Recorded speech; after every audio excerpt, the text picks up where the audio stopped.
दोस्तों नमस्कार। स्वागत है एक बार आप सभी का मेरे चैनल बेसिक इंडस्ट्रियल इंस्ट्रूमेंटेशन में। दोस्तों आज की वीडियो में हम बात करने वाले हैं हाईरेल का यूपीएस के बारे में कि हाईरेल का यूपीएस कैसे काम करता है, इसके पार्ट्स क्या क्या होते हैं, इसमें बैटरी कैसे कनेक्ट किया जाता है, ऑक्सिलरी क्या होता है, एसीडीबी पैनल क्या होता है और यूपीएस के अंदर के जो पार्ट्स होते हैं इसके कौन कौन से कार्ड लगे होते हैं, ट्रांसफार्मर का क्या काम रहता है, स्टैटिक स्विच का क्या काम रहता है।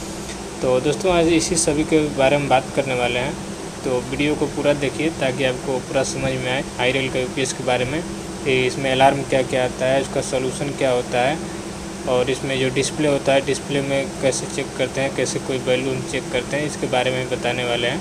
तो चलिए दोस्तों वीडियो को शुरू करते हैं। सबसे पहले आपको एक ब्लैक डायग्राम के सारे दिखाना चाहते हैं कि हाईरेल का जो यूपीएस है उसमें क्या क्या सिस्टम लगा हुआ है। तो दोस्तों आप जो वीडियो में देख रहे हैं ये एक हाईरेल का 5 kVA का यूपीएस है जो कि i4 सीरीज़ का यूपीएस आता है, हाईरेल का i4 सीरीज़। तो दोस्तों ये सब आपको चीज़ें ध्यान में रखनी होगी, i4 सीरीज़ क्या होता है क्योंकि बहुत जगह इंटरव्यू में पूछा जाता है। तो दोस्तों ये i4 सीरीज़ का हाईरेल का यूपीएस है 5 kVA का। ये अलग अलग kVA का आता है, 10 kVA का, उससे भी ज़्यादा का आता है। तो एक 5 kVA का यूपीएस है जिसमें आपको 3 पैनल दिखाई दे रहे होंगे। एक ऑक्सिलरी पैनल है और एक मेन यूपीएस पैनल है और बगल में एसीडीबी है। एसीडीबी का मतलब होता है दोस्तों एसी यानी कि अल्टरनेटिव करंट डिस्ट्रीब्यूशन बस बार। यहाँ से हमको जहाँ जहाँ सप्लाई देना रहता है वहाँ से हम डिस्ट्रीब्यूट करते हैं। इसका बस वही काम रहता है, जो यूपीएस से आउटपुट निकल रहा है उसको कहाँ कहाँ डिस्ट्रीब्यूट करना है, इसका बस वही काम रहता है। और यूपीएस में दोस्तों जो इनपुट सप्लाई आती है वो इलेक्ट्रिकल फीडर से आती है, 3 फेज 415 वोल्ट की सप्लाई यानी 3 वायर की जो सप्लाई आती है वो इलेक्ट्रिकल फीडर से आती है, इसका इनपुट सप्लाई। और दोस्तों इसके वर्किंग में कैसे काम करता है इसके अंदर का वो तो मैं पहले वाली वीडियो में बता चुका हूँ, लेकिन इसके अंदर में हम बताने वाले हैं कि इसका जो कौन कौन सा पार्ट्स होता है, कहाँ कहाँ पे लगा होता है और इसके बारे में बताने वाले हैं। तो दोस्तों ये जो ऑक्सिलरी वाला दिखाई दे रहा होगा ऑक्सिलरी यूपीएस, इसका काम होता है कि जो हमारा मेन यूपीएस अगर फेल हो जाता है इन केस तो हमारा ऑक्सिलरी यूपीएस होता है वो लाइन में आ जाता है। इसमें एक स्टैटिक स्विच लगा रहता है, वो ऑटोमेटिक इसको लाइन पे ले लेता है ऑक्सिलरी वाले को।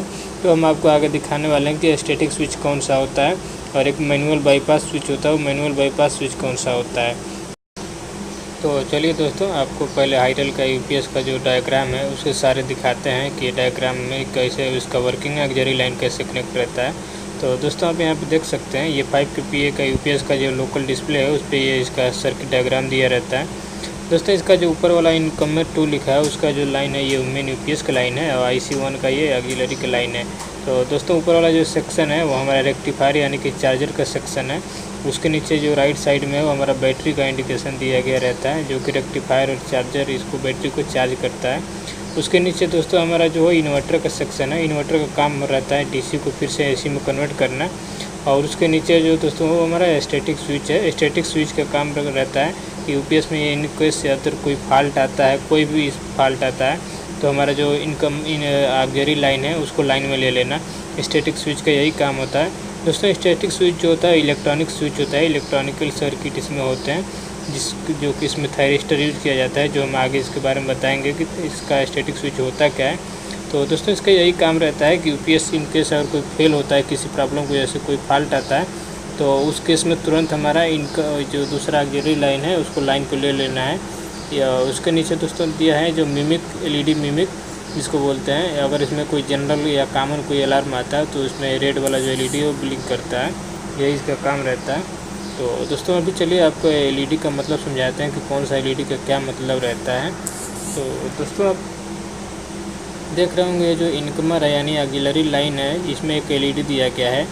जब एक ग्रीन रहता है तो ये इसका मतलब रहता है कि ये बाईपास या अल्टरनेटिव है, ये ऑन है यानी सप्लाई इसका हेल्दी है। और इनकमर 2 यानी कि जो रेक्टिफायर में 2 एलईडी दिए गए हैं। दोस्तों रेक्टिफायर सेक्शन में आपको दिख रहा होगा कि इसमें 3 एलईडी हैं।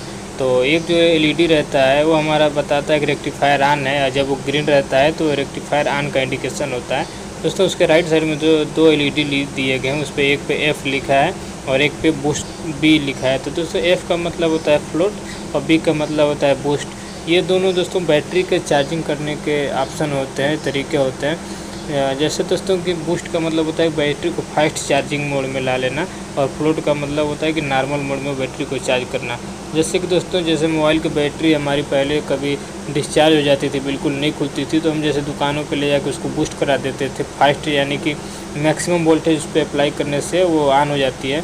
तो सेम यही कंडीशन इसमें रहता है, इनके यूपीएस में भी हम बैटरी को अगर पूरा डिस्चार्ज हो जाता है तो उसको फिर से चार्ज करने के लिए हम उसको बूस्ट मोड में डालते हैं, और बूस्ट मोड में जो मैक्सिमम उसकी सप्लाई होती है वो अप्लाई होती है बैटरी पे, तो हमारा बैटरी जो होता है चार्ज होने लगता है। तो ये दोनों एलईडी का ये मतलब होता है, एक फ्लोट मोड के लिए होता है और एक बूस्ट मोड के लिए इंडिकेशन रहता है। तो अभी ये जो हमारा है फ्लोट मोड का इंडिकेशन आ रहा है, इसका मतलब जो हमारा बैटरी हो फ्लोट मोड में चार्ज हो रहा है। और दोस्तों उसके नीचे जो बैटरी वाले सेक्शन पे रेड एलईडी आ रही है, इसका इंडिकेशन ये रहता है कि बैटरी जो हमारी होती है वो लाइन में नहीं है, अभी वो चार्जिंग मोड में है। जब ये ग्रीन हो जाता है इसका मतलब लोड जो है वो बैटरी पे आ जाता है, इन्वर्टर पे आ जाता है, इसका ये मतलब रहता है। तो दोस्तों उसके नीचे है हमारा इन्वर्टर का सेक्शन, इन्वर्टर यानी कि जो डीसी को एसी में कन्वर्ट कर रहा है, इसमें भी ग्रीन एलईडी चल रहा है। तो ग्रीन एलईडी का मतलब ये रहता है कि हमारा इन्वर्टर ऑन भी है और हेल्दी भी है, तो इसका ये मतलब है कि इन्वर्टर हमारा ऑन है। और उसके नीचे हमारा स्टैटिक स्विच है, तो स्टैटिक स्विच में भी ग्रीन का एलईडी दिखा रहा है। तो आप बगल वाले सेक्शन में आप देख रहे होंगे सारा कुछ लिखा है, किसका क्या मतलब रहता है। तो इसका स्टैटिक स्विच का ये पोजीशन बता रहा है, तो ये बता रहा है कि लोड ऑन इन्वर्टर, यानी अगर ग्रीन रहेगा तो इन्वर्टर को लोड रहता है, और जैसे अगर ये रेड हो जाता है तो इन्वर्टर को लोड ना होकर बाईपास वाली लाइन पर लोड हो जाता है, तभी ग्रीन हो जाता है। बाकी दोस्तों नीचे वाले का आपको पता ही है, मिमिक एलईडी है, जिसका काम रहता है जनरल अलार्म या फिर कोई कॉमन अलार्म आता है उसको बताना है। तो दोस्तों अभी चलिए आपको एक बड़ा सर्किट दिखाते हैं यूपीएस का, उसमें आपको बताते हैं। देखिए कैसा इसका सर्किट रहता है, उसके अंदर कौन कौन से कार्ड लगे रहते हैं, कौन कौन क्या फ्यूज रहता है, कौन सा एमसीबी रहता है। उसके बाद हम आपको पैनल का दिखाएंगे, यूपीएस पैनल का वीडियो दिखाएंगे प्रैक्टिकली, उसके अंदर कैसे बैटरी कनेक्ट है, कौन सा कार्ड है और कौन कौन सा अलार्म आता है। उसके पहले चलिए आपको एक सर्किट दिखाते हैं, सर्किट के माध्यम से आपको समझाते हैं कि कैसे कैसे कनेक्शन किया गया है, ताकि आपको अच्छे से समझ में आए।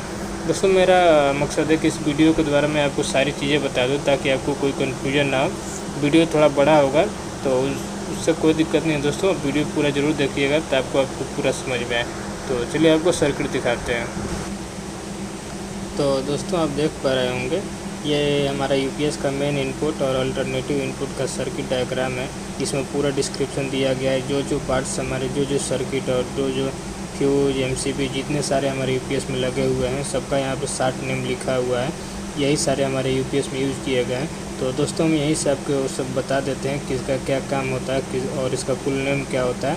उसके बाद हम आपको यूपीएस में ये दिखाएंगे कौन कहाँ लगा रहता है, बाकी उसके डिटेल्स हम यहीं बता देते हैं। तो दोस्तों हमारा जो यूपीएस सेक्शन में मेन इनपुट आ रहा है वो 415 वोल्ट 3 फेज सप्लाई का इनपुट आ रहा है। वहाँ से आने के बाद दोस्तों आगे एक CBI है लिखा हुआ है। CBI का मतलब होता है इसका इनपुट जो सर्किट ब्रेकर, ये यहाँ पे एक MCCB यूज़ किया जाता है। इनपुट MCCB 100 एम्पियर का रहता है। इसका CBI इसलिए नाम रखा गया, CB से होता है सर्किट ब्रेकर और I से होता है इनपुट, यानी कि इनपुट सर्किट ब्रेकर। तो दोस्तों उसके आगे आने के बाद एक TF लिखा हुआ है। तो TF का मतलब होता है ट्रांसफार्मर, ये हमारा इनपुट ट्रांसफार्मर है। और उसके दोस्तों आगे आने के बाद एक FR लिखा है। FR मतलब रेक्टिफायर का फ्यूज है। रेक्टिफायर इनपुट फ्यूज 1 से 3, इसमें 3 फ्यूज लगे होते हैं, क्योंकि यहाँ पे 3 फेज की सप्लाई है तो 3 वायर हैं, तीनों में 1 2 3 करके फ्यूज लगा हुआ है। इनपुट फ्यूज है रेक्टिफायर का इनपुट फ्यूज। ये फास्ट एक्टिंग फ्यूज लगा होता है, बहुत जल्दी ये एक्टिंग करता है। तो दोस्तों उसके बाद होता है रेक्टिफायर। रेक्टिफायर हमारे AC सप्लाई को DC में कन्वर्ट कर देता है। DC में कन्वर्ट करने के बाद दोस्तों वहाँ पे यूज किया जाता है एक LD का मतलब होता है DC choke as a inductor होता है दोस्तों। तो इंडक्टर का आपको काम पता ही है कि करंट को कांस्टेंट करने के लिए रहता है। तो यहाँ पे भी तीनों वायर में हमारे LD का यूज किया जाता है, यानी कि DC चोक का यूज किया जाता है। उसके बाद दोस्तों होता है यहाँ पे हमारा FD। तो दोस्तों FD का AC का मतलब होता है दोस्तों एक DC फ्यूज होता है। उसके बाद होता है दोस्तों DC फिल्टर कैप यानी CD। ये एक कैपेसिटर लगा हुआ आता है वोल्टेज को कांस्टेंट करने के लिए। तो दोस्तों उसके राइट साइड में हमारे एक बैटरी की लाइन होती है। यहाँ पे बैटरी की लाइन में FB लगा हुआ है, यानी कि फ्यूज फॉर बैटरी लाइन। और उसके बाद एक CBB होता है, circuit breaker for battery line. दोस्तों यहाँ पे भी एक MCC भी लगाया जाता है जो कि बैटरी के लाइन में होता है, सर्किट ब्रेकर। तो दोस्तों उसके बाद आगे आने पे एक हमारा सर्किट पे आने के बाद एक इन्वर्टर मिलता है। इन्वर्टर का काम होता है DC को पुनः AC में कन्वर्ट करना। बैटरी को चार्ज करने के बाद फिर से जो DC सप्लाई आती है उसको AC में कन्वर्ट करने के लिए, क्योंकि हमारा जो सिस्टम है AC पे काम कर रहे होते हैं। तो दोस्तों जैसे AC में कन्वर्ट करता है तो AC में कन्वर्ट करने के बाद यहाँ पे भी एक चोक का यूज किया जाता है जो कि LD है, यानी कि DC चोक होता है। ये इंडक्टर ये भी करंट को कंस्टेंट करने के लिए यहाँ पे लगाया जाता है। उसके बाद एक T2 होता है, एक ट्रांसफार्मर होता है जो सिंगल फेज इनपुट को सिंगल फेज आउटपुट करता है। इसका भी काम रहता है, ये दोनों इंडक्टर और ट्रांसफार्मर मिलकर वोल्टेज को कंस्टेंट करते हैं। दोस्तों उसके बाद आगे एक CO होता है, ये यानी कि AC फिल्टर कैपेसिटर होता है। यह इन्वर्टर का आउटपुट जो सप्लाई आता है AC उसको फिल्टर करता है, और उस यहाँ पे रीडिंग लिया जाता है, वोल्टेज और करंट और फ्रिक्वेंसी की यहीं से रीडिंग ली जाती है। दोस्तों उसके बाद आगे आने पे हमारे 2 स्टैटिक स्विच लगे होते हैं। दोस्तों इन्वर्टर में हमारे जो स्टैटिक स्विच हैं वो 2 लगे होते हैं। एक होता है हमारा UPS लाइन के लिए और दूसरा हमारा होता है ऑक्सिलरी लाइन के लिए। तो दोस्तों जो एक स्टैटिक स्विच होता है ये ऑटोमेटिक स्विच होता है।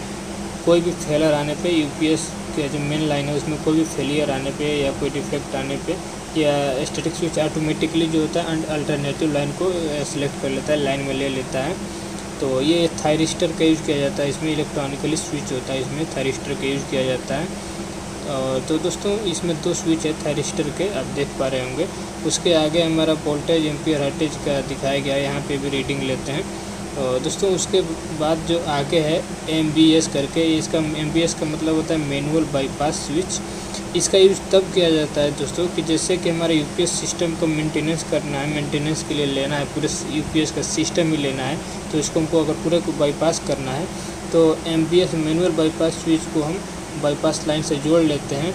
और यहाँ पे जो पीछे एक जो दिया गया रहता है जो कि ये FA है, यहाँ पे फ्यूज है, फ्यूज यहाँ पे एक CBA है, एक सर्किट ब्रेकर फॉर ऑक्सिलरी के लिए लेगा। यहाँ पे सर्किट ब्रेकर को बंद कर देते हैं और ये हमारा पूरा UPS सिस्टम जो होता है वो बाईपास हो जाता है। तो अगर हमको कोई मेंटेनेंस करना रहता है तो, और टोटली जो पूरी पावर सप्लाई होती है वो हमारा ऑक्सिलरी लाइन पे आ जाती है। तो दोस्तों बात करते हैं अल्टरनेट लाइन का। तो दोस्तों अल्टरनेट लाइन में भी 415 वोल्ट 3 फेज का इनपुट सप्लाई आता है, और आगे आने के बाद इसमें भी CBI यानी कि इनपुट सर्किट ब्रेकर के MCCB का यूज़ किया जाता है। उसके बाद एक ट्रांसफार्मर इनपुट ट्रांसफार्मर को यूज किया जाता है जो कि 3 फेज सप्लाई को सिंगल फेज सप्लाई में कन्वर्ट करता है। और दोस्तों उसके आगे आने के बाद एक दिया है SCBS, ये होता है दोस्तों सर्वो कंट्रोल वोल्टेज स्टेबलाइजर होता है। एक स्टेबलाइजर का यूज़ किया जाता है जो कि वोल्टेज लेवल को मेंटेन करने के लिए एक स्टेबलाइजर का यूज़ किया जाता है। और दोस्तों उसके आगे एक 2 लाइन दिया गया है, उसमें एक GF1 से 2 किया है। ये यहाँ पे एक फ्यूज होता है और यहाँ से वोल्ट मीटर के लिए वोल्टेज को मेजरमेंट करने के लिए वोल्ट मीटर लगाया गया रहता है। उसके आगे दोस्तों एक होता है CT1 का मतलब करंट ट्रांसफार्मर होता है। करंट ट्रांसफार्मर का काम होता है दोस्तों करंट मेजरमेंट के लिए इसका यूज़ किया जाता है। और यहाँ पे एक एम्पियर मीटर लगाया जाता है जो कि करंट को मेजरमेंट करके गेज में दिखाता है। तो दोस्तों ये इसका सर्किट डायग्राम है। तो बीच में आप देख पा रहे होंगे इसमें बैटरी एक रैक दिया गया है और एक बैटरी जंक्शन बॉक्स है जो जहाँ पे एक टर्मिनेशन किया जाता है, बैटरी का जो वायरिंग आता है उसको टर्मिनेट किया जाता है। तो चलो दोस्तों अब आपको वीडियो दिखाते हैं UPS का अंदर कैसे होता है, क्या क्या होता है, कौन कौन से कार्ड होते हैं और किस कार्ड का क्या काम होता है। तो दोस्तों आप देख पा रहे होंगे ये बैटरी बैंक है, UPS का बैटरी बैंक जो कि लीड एसिड BRLA टाइप का बैटरी है। एक बैटरी जो है 12 वोल्ट की एक बैटरी है जो कि केबल द्वारा UPS से कनेक्ट है। आप ये देख सकते हैं पीछे से केबल आया हुआ है हमारे UPS में। तो दोस्तों ये UPS से बैटरी का जो केबल है UPS और बैटरी के बीच में, ये हमारे साइड में एक स्टेबलाइजर है। दोस्तों ये स्टेबलाइजर कहीं कहीं पे अलग दिया रहता है, कहीं कहीं पे ऑक्सिलरी के अंदर ही दिया गया रहता है। देख सकते होंगे CBS इस पर लिखा है। तो सर्वो कंट्रोल वोल्टेज स्टेबलाइजर ये होता है। तो दोस्तों ये है हमारा मेन UPS का पैनल। आप देख सकते हैं ऊपर इसका ड्राइंग है, सर्किट डायग्राम है, लोकल पैनल है। चलिए इसके अंदर हम आपको खोल के दिखाते हैं कि इसके अंदर क्या क्या लगा हुआ है। तो दोस्तों ये इसका पैनल डोर है। पैनल डोर के ऊपर इसका सिस्टम मैनेजर कार्ड है, इसको सिस्टम मैनेजर कार्ड बोलते हैं। क्योंकि इसमें हम यहाँ से मैनुअल ऑपरेटिंग कर कुछ चेक कर सकते हैं, कुछ वैल्यू इंटर किया जा सकता है और जो सारा इंडिकेशन आता है वो यहीं से आता है। तो दोस्तों ये यहाँ इसका नंबरिंग प्लेट है, इस पर सारी डिस्क्रिप्शन लिखा रहता है, देख सकते हैं। इनपुट 415 वोल्ट AC, इसका सीरियल नंबर और कितने kVA का है ये सब इस पर दिया गया है। तो इसका ये डिस्क्रिप्शन प्लेट है। तो दोस्तों ये यहाँ पे आप देख सकते हैं, नीचे यहाँ पे सारे ये फ्यूज लगे हुए हैं, सबके अलग अलग फ्यूज। ये टर्मिनेशन है यहाँ पे, और इनपुट और आउटपुट टर्मिनेशन है। और यहाँ पे CBI, CBA और ये दोस्तों मेन MCB है जो CBB और local bypass, manual bypass use करने से इसमें नीचे लगे रहते हैं। और ये दोस्तों जो फ्यूज आप देख पा रहे होंगे, यहाँ पे फ्यूज दिया गया है। ये देखिए, ये यहाँ पे लिखा है CF यानी कंट्रोल फ्यूज, BYR यानी तीनों फेज कंट्रोल फ्यूज है, अल्टरनेटिव का फ्यूज है। तो दोस्तों अब नीचे ये देखिए, हमारा तो इनपुट जो ट्रांसफार्मर आता है वो इनपुट ट्रांसफार्मर है। ये यहाँ पे 415 वोल्ट AC आता है और इसको इनपुट ट्रांसफार्मर इसको सिंगल फेज में कन्वर्ट कर देता है 220 वोल्ट में। तो दोस्तों ये इनपुट ट्रांसफार्मर है, इसके ऊपर एक आउटपुट ट्रांसफार्मर लगा रहता है, दूसरा ट्रांसफार्मर। तो दोस्तों ये हमारा इन्वर्टर है, इन्वर्टर का कार्ड है इसका, मैंने ये कंट्रोल कार्ड बोलते हैं इसको, इन्वर्टर कार्ड। यहाँ पे देखिए दोस्तों, ये LED दिख रही है आपको, ये LED अलार्म की LED है दोस्तों। जब कोई अलार्म आता है तो इसी में से LED ब्लिंक करती है। तो कौन सा अलार्म आने में कौन सी LED ब्लिंक करती है वो हम आपको बता दे रहे हैं। तो दोस्तों ऊपर की इसमें जो 3 LED हैं वो हमारे लाइन वोल्टेज की LED हैं, L1, L2, L3, ये सप्लाई वोल्टेज को इंडिकेट करती है। और इसमें नीचे की जो 3 LED हैं दोस्तों, वो 6 LED जो हैं वो हमारे अलार्म की रहती हैं।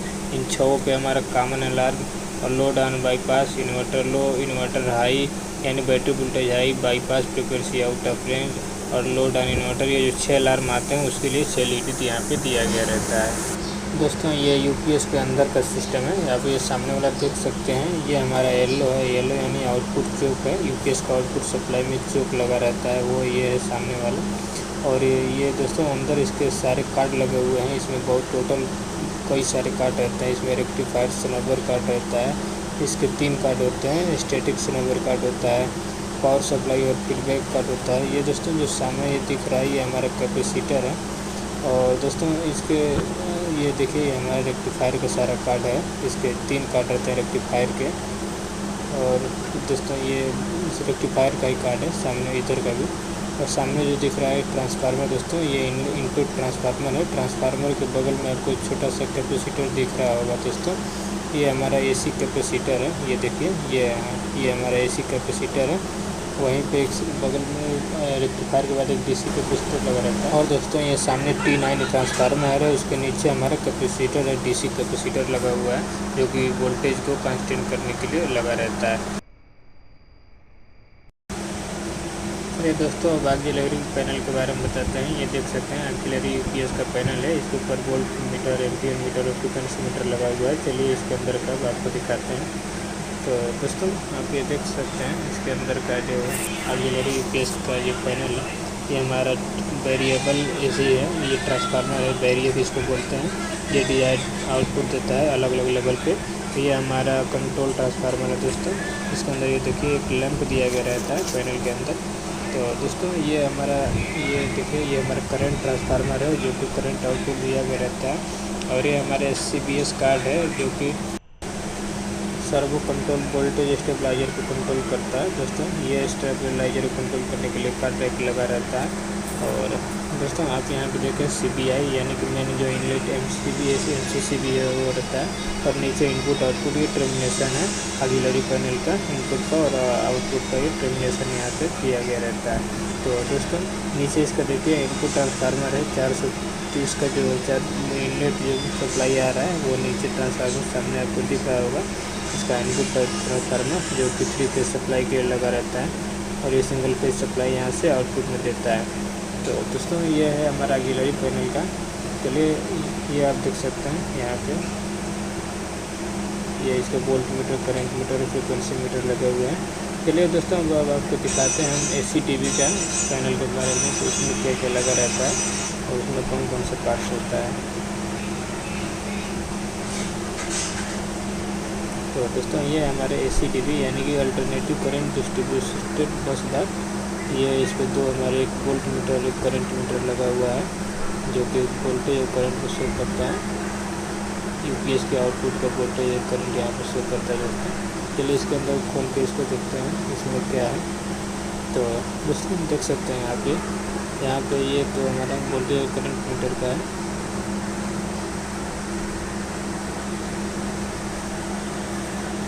और ये हमारे यहाँ पे ढेर सारे एमसीबी लगे रहते हैं और फ्यूजेज लगे रहती हैं। ये हमारे डिस्ट्रीब्यूशन के लिए रहता है दोस्तों। हमको अपना जहाँ पे सप्लाई लेना रहता है अलग अलग, वहाँ पे के लिए अलग अलग एमसीबी दिए गए रहते हैं, सेपरेट एमसीबी लगा देते हैं। ये हमारा यूपीएस का आउटपुट यहाँ पे आता है और आउटपुट आके यहाँ पे दो हमारे मेन, ये देखिए एमसीबी है मेन, हमारे एमसीबी इसी पे लगे रहते हैं। देखिए आपको जहाँ पे सप्लाई चाहिए आप वहाँ से यहाँ से टर्मिनेट करके आउटपुट यहाँ से ले सकते हैं। तो इसका काम दोस्तों सिर्फ यही रहता है कि हमें सप्लाई को डिस्ट्रीब्यूट करने के लिए एसीटीवी पैनल लगाया जाता है। या अगर हम कहीं पे नहीं भी लगा रहता है तो भी कोई दिक्कत नहीं रहता है दोस्तों, लेकिन इसका काम सिंपली बस यही रहता है। तो दोस्तों ये था हमारा पूरा हाइरल का यूपीएस का panel, auxiliary panel, main UPS panel और एसीटीवी का पैनल। तो दोस्तों इस वीडियो में इतना ही। नेक्स्ट वीडियो में इसका हाइरल यूपीएस का हम दूसरा वीडियो बनाएंगे। उस वीडियो में हम आपको बताएंगे कि इसमें क्या क्या अलार्म आता है, क्या क्या फॉल्ट आता है और फॉल्ट आने की स्थिति में हमें क्या करना है और क्या क्या चेक करना रहता है। और इसका जो लोकल कंट्रोलर है, जो HMI है, उसको हम कैसे चेक करते हैं, क्या क्या वैल्यूज कहाँ से चेक करते हैं, फॉल्ट क्या क्या होता है। तो दोस्तों उसके लिए हम एक दूसरा वीडियो बनाएंगे, क्योंकि ऐसे वीडियो बहुत ज़्यादा लंबा हो जा रहा है। तो दूसरा वीडियो ज़रूर देखिएगा, तब आपका सारा जैकेट की जो कन्फ्यूजन होगा वो दूर होगा। तो दोस्तों वीडियो अगर अच्छी लगी हो तो वीडियो को लाइक कीजिएगा। मेरे चैनल पर अगर नए हो तो मेरे चैनल को सब्सक्राइब कीजिएगा। मिलते हैं दोस्तों नेक्स्ट वीडियो में, तब तक के लिए धन्यवाद।